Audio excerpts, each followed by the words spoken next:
the same as what I'm doing up here this morning exactly, but it is the idea of somebody who gathers an assembly together to tell them something, to teach them something.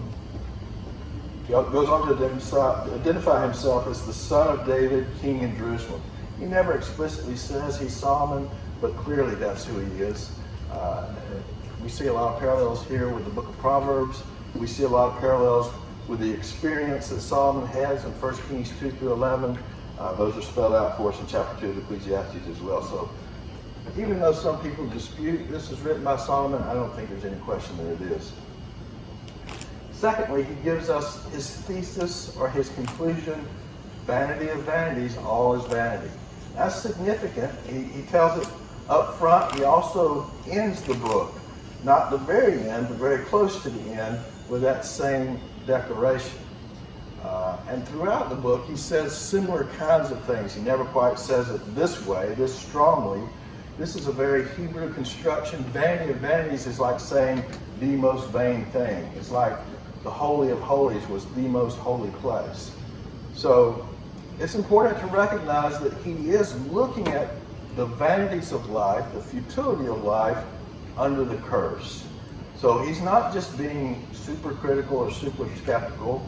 He's looking with his finger back in the book of Genesis at the way life is. It's a very hard look, a very searching look in many ways, but it's one that he's trying to understand and give counsel in light of these difficulties. So you can read it and think, boy, it's a pretty pessimistic book. And the way that he says things throughout the book, not only here at the beginning and at the very end, but if you recognize where he's going and the method that he's using, it changes that and really changes the message of the book. His controlling question is in verse 3. Chapter 1, verse 3. What advantage does man have in all his work which he does under the sun? And we talked about the fact that work there is not just the thing that we do 9 to 5. It's not just the thing that you do to run your household, be you husband or wife. It's everything that you do, all of your activity under the sun, that is, in this life. And Solomon's asking that question, what's the point of it? Where's it going? Is there some ultimate destination or some ultimate purpose for all that we do every day? That's a question that controls everything that he looks at throughout the book. So that's important to keep in mind as you're reading through it. He goes on in the rest of chapter 1 to provide 3 illustrations from nature that are both repetitive and wearying in many respects. He talks about the sun and the way that it, from our perspective at least, rises in the morning and sets in the evening, and then it starts all over again. Day after day it does this. He talks about the wind and how it runs on a circular course as well. And then how the rivers flow, and yet they never fill up the place that they end up in.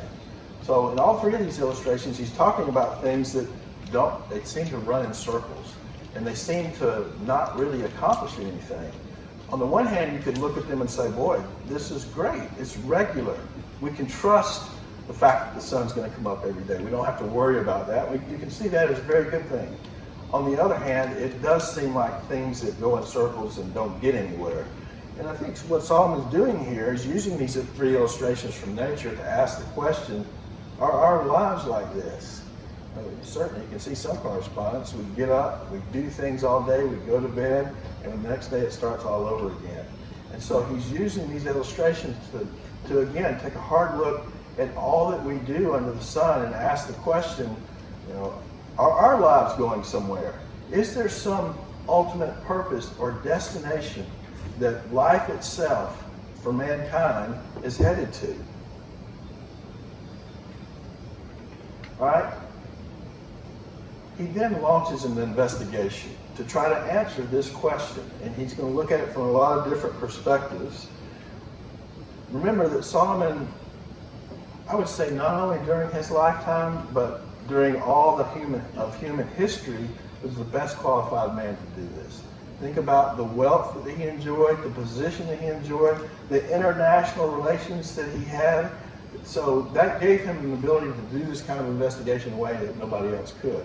On top of all that, When given the opportunity to ask of God whatever he wanted, he asked for wisdom.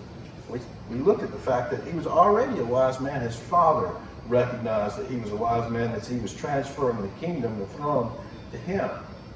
But now he gave the best answer possible when given that kind of situation. And God not only gave him wisdom that was more than anybody else at the time, but he also gave him the things that kings would normally ask for: riches and wealth and honor. So all that to say that he's really well qualified to launch this investigation. Yet, despite that kind of ability, Solomon recognizes that there are certain things that even a wise man like him can't know and can't change. Look at chapter 1, verse 15. What is crooked cannot be straightened, and what is lacking cannot be counted. He's just recognizing the limitation even of the wisdom that God had given him. And the implication of that verse, too, is that God has made some things crooked, or at least made it in the sense of subjecting the creation to futility, is the way that Paul describes it in the book of Romans. And Solomon is just recognizing that even with all the wisdom and all the effort to gain all the wisdom that one can, there's still going to be certain things that are past finding out. Well, as he considered, and this was his first attempt to answer this question, maybe it was through wisdom. Maybe it was through studying not only revelation that God had given, but studying creation and recognizing that God had placed wisdom within creation. Maybe that was the answer to his question of what advantage man had in all of his activity. But in verses 16 through 18 of chapter 1, he doesn't reach that conclusion. He said, I said to myself, behold, I've magnified and increased wisdom more than all who were over Jerusalem before me, and my mind has observed a wealth of wisdom and knowledge. And I set my mind to know wisdom and to know madness and folly. So he covered all ends of the spectrum, not only the wisdom on one end, but folly on the other. He studied folly as part of his investigation. He's going to go on and talk about that some more as we go through the book. I realize that this also is striving after wind. Shepherding the wind is another way of saying that, which is basically saying it's impossible. You can't shepherd the wind. You can't even see the wind, much less shepherd it. And he goes on to explain why. Because in much wisdom, there's much grief. And increasing knowledge results in increasing pain. And again, that seems really pessimistic. Aren't we exhorted to gain wisdom, to recognize that the fear of the Lord is the beginning of wisdom, and then to live in accordance with the wisdom that he's revealed in his word? What Solomon is doing here, though, is recognizing that even wisdom has its limitations. And he's going to do that throughout the book. There is a downside to wisdom even. I'm not sure that we would have as much difficulty with this as Solomon did, because he had the ability that he had, the insight that he had to things like the curse. It was discouraging to him. I mean, he thought deeply about the effects of the curse. And we can do that too. I mean, you look at the way the world is today and the kinds of things that happen in the world today, and you think, maybe you don't express it out loud, but I think we all think at times, boy, this is a bad place. There's really a lot of evil in the world. And Solomon's recognizing that, and he's saying it out loud, and he's really giving it a close examination. So for him, I think, even that deeper ability to look at things like the curse and the effects of the fall, it brought more pain than usual, because he was looking at it so deeply and with such thought. All right, so now he turns, if the answer is not in wisdom, perhaps it's in pleasure or folly. Again, Solomon's well qualified for this as well. And he's going to go into detail in chapter 2, all the experiences that he went through as king over Israel. And let's just read through some of this, just to get a feel again for the kind of man that's writing this book and the qualification that he has to examine as to whether pleasure is the secret, or pleasure at least is the advantage, or the profit that man would have in all of his activity under the sun. Let's start in chapter 2, verse 4. I enlarged my works. I built houses for myself. I planted vineyards for myself. I made gardens and parks for myself, and I planted them all kinds of fruit trees. Now I would just pause to say, not only did kings in Solomon's day do this kind of thing, but you look at wealthy people today, they do the very same thing. They build large houses, they have this very ornate landscaping. They use their wealth to make things beautiful. And again, I think their goal and aim in doing that is to enjoy the wealth that they have and to see, evidence of that in the works that they do. These kinds of works. I made ponds of water for myself in which to irrigate a forest of growing trees. I bought male and female slaves, and I had homeborn slaves. Also, I possessed flocks and herds larger than all who preceded me in Jerusalem. Now, get a little bit of a hint there that it's not that just that he is doing this for his own satisfaction. He's kind of doing it, it seems, in competition with others. He at least makes note of the fact that he had them larger than anybody else. I provided for myself male and female singers and the pleasures of men, many concubines. Then I became great and increased more than all who preceded me in Jerusalem. My wisdom also stood by me. So it's not like he's just casting wisdom to the wind here and trying extreme pleasure apart from wisdom. No, that's not what he says. Wisdom was with him as he did all of this. And he's still doing his investigation to determine if this is where the answer lies to his question. And all that my eyes desired, I did not refuse them. I did not withhold my heart from any pleasure, for my heart was pleased because of all my labor, and this was my reward for all my labor.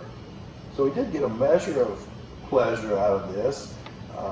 And this is a good place to note the fact that when Solomon makes these statements that he does, he's not talking about that it's absolute meaninglessness when he says futility. He's not saying that he doesn't get any profit or any pleasure out of wisdom or out of pleasure. But he's saying that it doesn't last. It's not enough to really fulfill. He still wants more. We'll see that later on in the book as well. He goes on to say, thus I considered all my activities which my hands had done and the labor which I had exerted, and behold, all was vanity and striving after wind. There was no profit under the sun.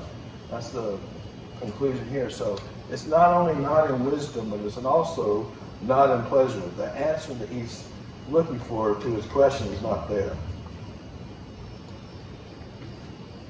All right, so he's looked at wisdom and he's looked at folly. Both have come up short to some degree, but now he's going to evaluate the difference between the two. Certainly, wisdom excels folly. It's better to be wise than foolish. Of course, that would agree with what he talks about in the book of Proverbs. Wisdom does offer great advantage in this life. But both the wise man and the fool will die. So this is kind of the way he's looking at things. On the one hand, we know that wisdom is better, but in the end, both kinds of men die. And death is a major theme, if I could say it that way, in the book of Ecclesiastes. It's the ultimate frustration. It's the ultimate consequence of the curse. It's the ultimate enemy as well. Solomon has a lot to say about that. Several of the passages we've looked at already, but several are still future in our study, and we'll deal with them again when we get there. But in this context, death eliminates the wise man's control over the fruit of his labor. And that's what's especially frustrating to him here. And we can relate to that. You can work hard, you can be faithful, you can be a good steward of what God has given you, and at the end of your life, you're going to die. That's a real downer on the one hand, but you're also not going to have control over how what you have worked and labored for is passed on to the next person. You might have some control as far as delegating it out to your descendants, but you don't know how well they're going to manage it. And that's what's frustrating for Solomon. That's what he's taking up here.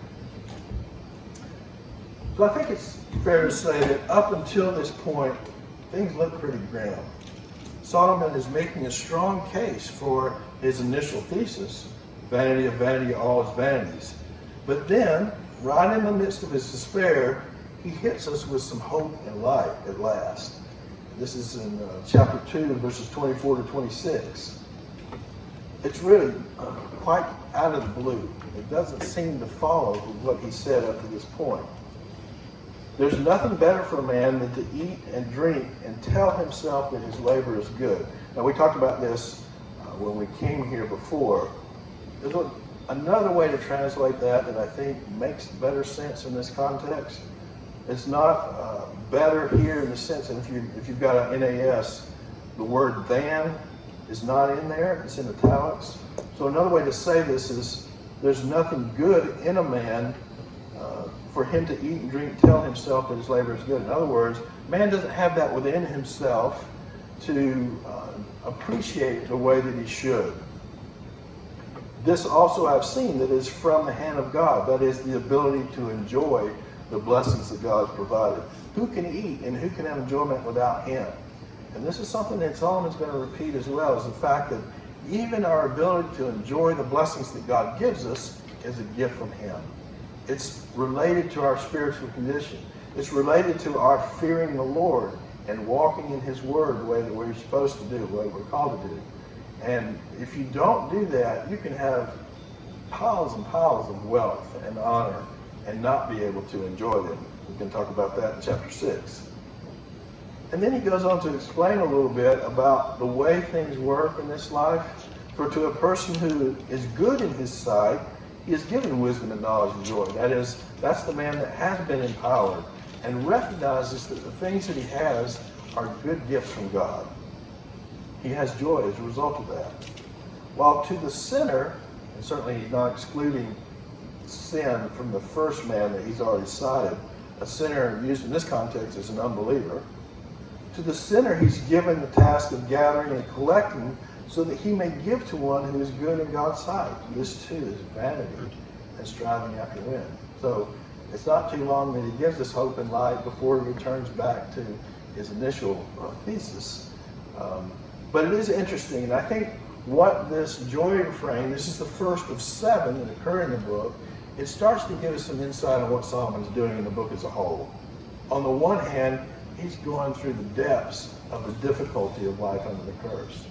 But along the way, and just at the point where you feel like you can't take any more of his downside, he comes in with these joy refrains.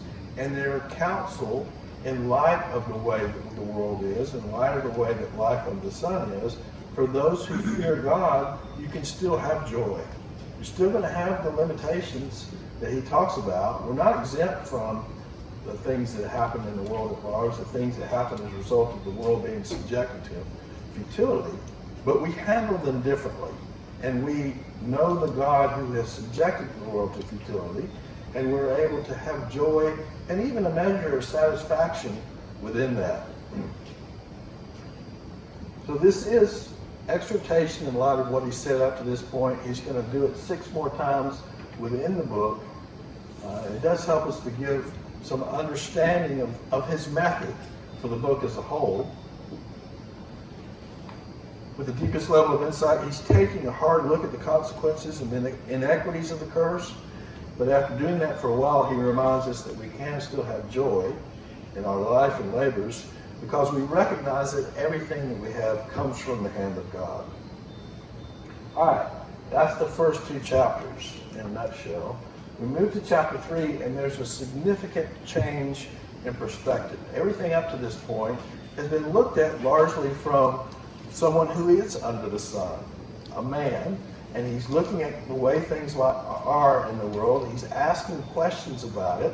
He's doing this investigation in light of it. Chapter 3 is very different in tone, very different in perspective. Now he's looking at things from God's perspective. And he's especially going to look at this idea of time and timing and God's control over both of those elements. Now he's going to list out a series of things there in chapter 3, verses 2 through 8. Let me just read a few of them. Time to give birth and a time to die. They're all in opposite pairs like this. A time to plant and a time to uproot what is planted. A time to kill and a time to heal. He goes on to list a number of different things like that. And you could read that and think, okay, God has designed these things, and for me, wisdom is trying to figure out when to do each one of these. That's not what he's saying. He is recognizing that these are things that are part of life as God has ordained it, and that God is the one that controls each one of these times. So these are not things that we must do at the right times, but things that God determines that we will do in our lifetimes. Let's look at some key verses in this chapter. The very first one says, there's an appointed time for everything, and there's a time for every event under heaven. And again, you might read that and think, okay, I need to figure out when that right time is. But the statement that he's making here is a very strong statement on the sovereignty of God. It's the fact that God has ordained that these things will happen in life. They're going to happen to you in your life. And you're not always going to have, well, most of the time, you're not going to have control over the timing. Sometimes you will, particularly the things that you list there. Certainly you can't determine the day that you're born, and you don't determine the day that you die. But there's the point here is that God has determined all of these things. And that becomes especially clear after you read verse 1, after you read this series of pairs of different events that happen over the course of our lives. You get to verse 11 and Solomon says, He, God, has made everything appropriate in its time. Beautiful is another way that word appropriate is translated. It's the fact that God has this master plan that he's working out, not only in mankind and humanity on the large scale, but even in each one of our individual lives. Then verses 12 through 13 that follow. I know that there's nothing better for them that is for, let's go back up to verse 11. He's made everything appropriate in its time. He's also set eternity in their heart, that is, in man's heart, so that man will not find out the work which God has done from the beginning even to the end. That's a very unusual statement. It's a very important statement, I think, for understanding the situation that we're in. God, on the one hand, has made it possible, or made it to where we can understand that there has been a long time that has existed before we ever came on the scene. Now, we don't know all that's happened during that history. We learn a very limited amount of it during the course of our lives. But he has set eternity in our hearts in the sense that we know that there's been this long period of time that has lasted before us. And we know that after we pass off the scene, there'll be a long time into the future. We don't have any control over either one of those things. But God has set it in our heart to know that. And at the same time, he's made it so that we can't find out the work that he is doing from the beginning even to the end. Again, not in an absolute sense. Think about the scripture, the Bible. God has given us revelation about what happened in the very beginning. He's given us revelation about what will happen at the very end. But there's an awful lot that we don't know about in both of those sides of our lives. In light of that, he says in verses 12 through 13, I know that there's nothing better for them, that is for men, male and female, than to rejoice and to do good in one's lifetime. Moreover, that every man who eats and drinks sees good in all his labor. It is the gift of God. This is the second joy refrain that occurs in chapter 3. It took a while for us to get to the first one. The second one comes a little bit quicker, very similar in language. But again, he's saying despite life's difficulties, you can still rejoice. You can do good and you can see good. You can have satisfaction in your own work.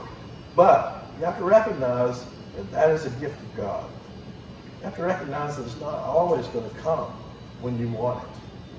Sometimes God wants us and makes us to wait on joy, on satisfaction. He controls that. Then verse 14, I know that everything God does will remain forever. There's nothing to add to it. There's nothing to take from it.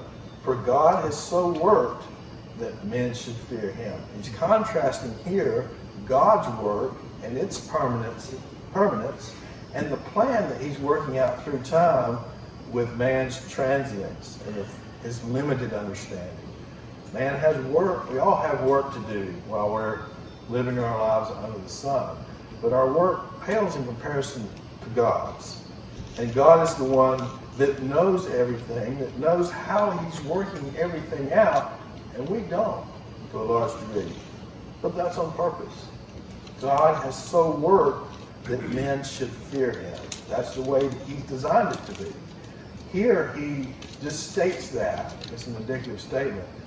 Later on, we're going to see that he actually commands us to fear God, and that too is a significant part of the book. I've tried to restrain saying that because I wanted you to see it from Solomon's own argument, but that's his ultimate conclusion. He says it here. He's going to say it again. I guess it's in chapter 5. No, it's either 5 or 6. No, it is 5. I'm sorry. And then he's going to say it again outside of his last statement of futility. Futility is all is futile or vain. That is a central part of the book. It's fearing God. That's going to help everything else. It's going to help life under the sun in a way that those who don't fear God can't appreciate, can't enjoy. All right, so that's the first part of chapter 3. We get to the second part, verses 16 to 21. And Solomon just recognizes, well, there's a couple of things here that seem to contradict this idea of a grand plan with God in control and controlling all the timing of events. He says, he talks about unrighteousness in the halls of justice in verses 16 and 17. He says, furthermore, I've seen under the sun that in the place of justice there's wickedness, and in the place of righteousness there's wickedness. And I think he's talking here particularly, although we can make that statement about all of life, particularly in the court system, the place on earth that you're supposed to get justice when there has been some violation or some criminal act. He's saying even there, oftentimes you don't get justice. That's part of life under the sun. It's part of the curse. But he has a very important response here in verse 17. I said to myself, God will judge both the righteous man and the wicked man, for a time for every matter and for every deed is there. This is another significant theme in the book of Ecclesiastes, this idea of judgment. Solomon hasn't said that much about it up to this point. He does mention it here. He's going to say more about it again at the very end of the book. So much of the proper understanding of the book of Ecclesiastes comes when you properly understand the ending. But here he recognizes that despite the fact that judgment under the sun by human beings, even though those are in courts and authorities that God has established, even though those are not always going to work the way that they're supposed to, God will judge in the end. God will make things right in the end. And his judgment is perfect. He has all the facts. All right. A second factor that contradicts this idea of a grand plan is that man is no better than a beast in the sense that both die. He's already recognized that both the wise man and the fool die. Now he recognizes again that both man and beast die. And it seems again, as you're looking at it at face value at least, how is man any better than a beast? And that goes against what we understand from Genesis, right? That man, unlike the rest of the animal creation, was made in the image of God. He was made to rule over all the other animals and all the other creation. And yet he's going to die just like a beast does. And for Solomon, and I think for us as well, for honest, that's frustrating. Why is it that way? Why shouldn't we live forever and just the animals die? Would be another way to think about it. But again, that's the way that God has made it. And yet, we come to another joy refrain at the end of chapter 3. I've seen that nothing is better than man should be happy in his activities, for that is his lot. For who will bring him to see what will occur after him? It's a very brief joy refrain. It comes very quickly after the second one. But again, it's an encouragement that in light of the contradictions of wickedness in the halls of justice and the fact that both man and beast die, man can still have joy. Solomon now turns to an examination of labor in chapter 4. We talked about how when he uses the same word earlier in the book, he's talking about all of activity, but I think in chapter 4 in particular, he's focusing on the kinds of things that we do 9 to 5. And he's just making some observations about different situations of labor.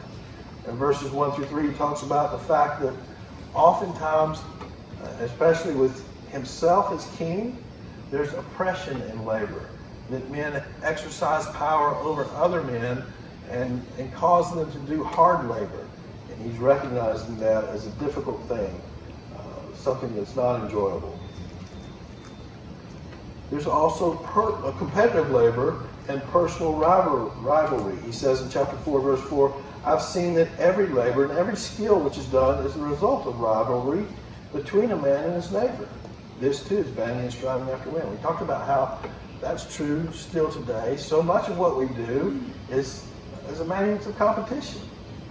We start doing that in grade school, out on the playground. We do it in academics. We recognize the people that have done better and excelled. We have competition in sports. We have competition in climbing in our companies. He's not saying that that's all a bad thing. I don't think he's just tossing all competition out. But he's recognizing that that is often the way that man acts. It's often the way that he does what he does. It's because of a nature, or a spirit of competition or rivalry with others. And we'd have to acknowledge that there's times where that's not the best spirit to have. Sometimes we need to cooperate rather than compete. But he's making the observation that it's often competition. Verses 5 and 6, he talks about pointless labor and the virtues of rest. This is kind of addressed to the workaholic. The fool folds his hands and consumes his own flesh. That is, someone who doesn't work hard still gets to eat. One hand full of rest is better than two fists full of labor and striving after wind. I think here he's trying to hit a balance. It is good to work hard. Solomon commends labor, especially in the book of Proverbs, also here in the book of Ecclesiastes. But you don't want to work so hard that you don't rest. That's part of God's created order as well. He wants us to have necessary rest, both day by day, and then he set one day in 7 for us to rest.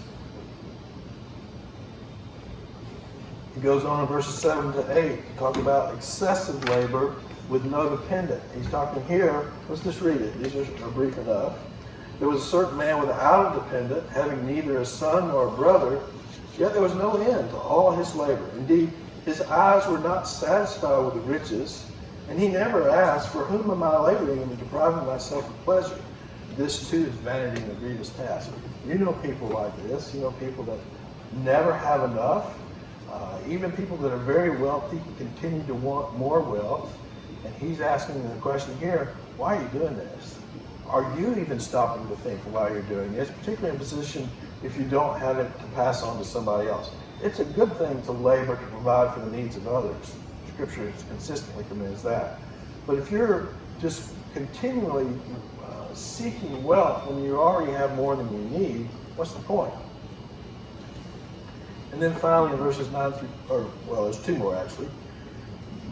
Verses 9 through 12, he addresses solitary labor and the advantages of 2. 2 are better than 1 because they have a good return for their labor. Basically saying sometimes it's better to have 2 people doing a job than 1. For if either of them falls or gets hurt, the one will lift up his companion, but woe to the one who falls when there's not another to lift him up. Furthermore, if 2 lie down together, they keep warm. But how can one be warm alone? Again, that's kind of a broad principle, but the idea is oftentimes 2 are better than 1. One can overpower him who is alone. 2 can resist him. The cord of 3 strands is not quickly torn apart. So not only is 2 better than 1, 3 is even better than 2. There's strength in numbers is the way that we would say it, if you recognize it now. Then finally, we have a story of the precarious labor of the king. Here he's just talking about the fact that, well, let's read it first and talk about it. A poor yet wise lad is better than an old and foolish king who no longer knows how to receive instruction. I'm just saying that's a better situation. If you have somebody that's stuck in his way, stuck in his own thinking, doesn't listen to correction, you'd be better off to have someone who's poor and yet receives instruction the way you ought to. He goes on to talk about how quickly even people like kings and others that are well known are forgotten after they die. I've seen all the living under the sun throng to the side of the second lad who replaces the first king. There's no end to all the people, to all who were before them, and even the ones who will come after, who will come later, will not be happy with him. for this too is vanity and striving after men. So he's just talking there some about the fickleness of even doing something well, being known for doing something well. People are not going to always unanimously agree with that. All right, chapter 5 addresses two primary topics: our attitude toward God, particularly as it's expressed in our words, and then factors working against satisfaction in our labor. First 7 verses address our attitude toward God. We have here just a series of brief commands. First, guard your attitudes which you express in words toward God. Our words are the expression of what's in our heart. And Solomon is just warning us to think about the things that we say. Of course, that's consistent with instruction across Scripture about guarding our tongues, about recognizing that out of our mouths come both cursing and blessing. And he's just saying, look, you need to be careful as you come to worship. In his day, it would have been in the temple. For us, it would have been coming here on Sunday mornings. Just to guard your steps in the sense of watch yourself. Be careful about what you say. Guard your heart first, because that's going to be a fine expression on your lips. But recognize that that God is God and you're not. And even when you're having difficulties in this life, you don't want to be quick to blame God or to question God. You want to embrace those difficulties as from God. Secondly, he talks about fulfilling your vows. If you're going to make some kind of strong commitment to do or not to do something, do it. Fulfill it. Better not to vow than to vow and not to do it. And then thirdly, this is in chapter 5, verse 7. He's kind of concluding this section on these commands about your attitudes toward God by saying, in many dreams and in many words, there's emptiness. That's the idea of you're speaking about what you think or the way you think things ought to be as opposed to God. He says, in those things there's emptiness, rather fear God. So here it's a command. Back in chapter 3, it's just recognition that God had worked the way that he's worked in order that men might fear him. Here he says, fear God. All right, in the rest of chapter 5, he's talking about these factors that work against satisfaction in labor. He talks first about the disadvantages and advantages of rulers. On the one hand, those rulers can be a good ruler that helps cultivate the field and provides for the people. On the other hand, they can, as we noted earlier, they can exercise oppression. Secondly, he talks about love for wealth that doesn't satisfy. In verse 10 of chapter 5, he says, he who loves money will not be satisfied with money, nor he who loves abundance with its income. This too is vanity. When good things increase, those who consume them increase. So what is the advantage to their owners except to look on? What he's saying here is that as you get wealthy, there's going to be more and more people that want that wealth. Someone might be family, acquaintances that want to get to know you better so that you can pass some of the wealth that you've earned to them. Some might be more adversarial in the sense of wanting to take and steal what you have. So wealth is good. It's not a bad thing. He's going to recognize that more later in the book. But it does bring with it problems that the poor man doesn't have to worry about. I think Solomon says in the book of Proverbs that a poor man never has to be worried about being kidnapped and held for ransom. Doesn't have anything. A rich man has to worry about that kind of thing. So again, on the one, he's just looking at things from both sides. On the one thing, wealth can be very good. It can be the result of a life well lived. It can be blessing from God. On the other hand, there's some downsides to it, and you just need to be aware of those. Along that same line, a bad investment can ruin everything. So especially if you have wealth and you come to a point where you're depending on that wealth rather than continuing to depend on God and fearing him and recognizing that everything that you have is from his hand. If you start to depend on your riches and you lose them all through a bad investment, that's a bad thing for you. It's going to have a significant impact on your life and on your attitude. And then we get to another joy refrain in chapter 5. Here's what I've seen to be good and fitting to eat, to drink, and enjoy oneself and all one's labor in which he toils under the sun during the few years of his life which God has given him, for this is his reward. Now note here that he's bringing into this joy refrain something he hasn't said on the earlier ones, and that's the brevity of our lives. Furthermore, as for every man to whom God has given riches and wealth, he has also empowered him to eat from them, and to receive his reward, and rejoice in his labor. For this is the gift of God. He says that over and over in the joy refrains. For he will not often consider the years of his life, that is, the short years of his life, because God keeps him occupied with the gladness of his heart. So he's encouraging here that you take joy in your labor, and you, over the course of the years that you have in life under the sun, recognize that labor, satisfaction from labor, the results of that labor all come as a gift of God. And as you do that, you won't reflect on how short your life is. And I think that's especially important. I'm getting closer to the end of life than I was at the very beginning of my life. Certainly we all are. But I think as you come to the end of your life, you tend to look back over your life and you question, I think, at times. I say this because my mom went through this recently. You really look hard at the way that you've lived your life in a way that you don't as you're living it. You want to be able to, I think, as you get to the end of your life, to be able to look over your life with satisfaction. Not that you won't have any regrets at all, but that you have tried to live in a way that pleases God, that recognizes all that you have as coming from God, to recognize that he's even used the difficulties of this life to sanctify you in the truth. Here, more the point is that as you're living life and working hard and enjoying the fruits of your labor, that you won't dwell on the fact that you're not going to live that long in the grand scheme of things. All right, so we get to chapter 6.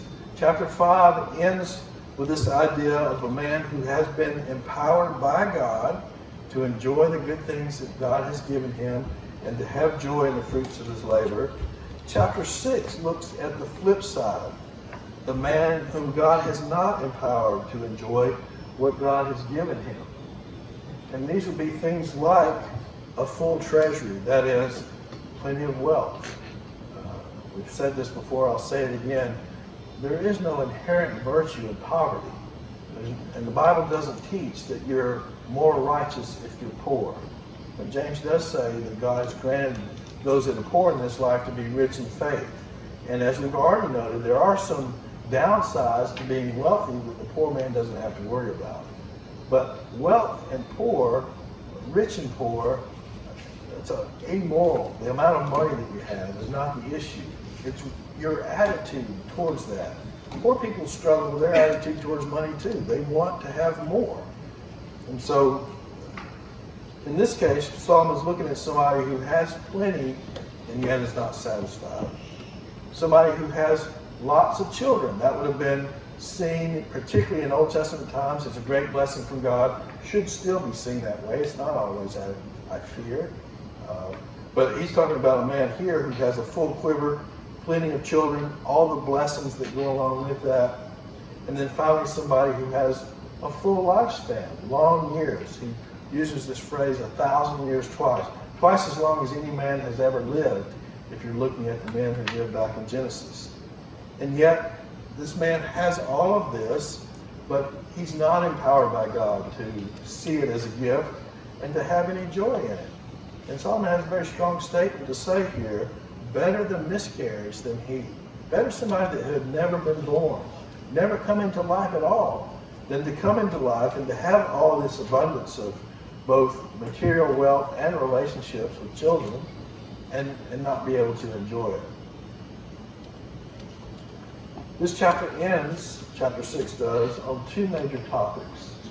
First is the elusiveness of satisfaction. Let's look here in chapter 6, beginning at verse 7.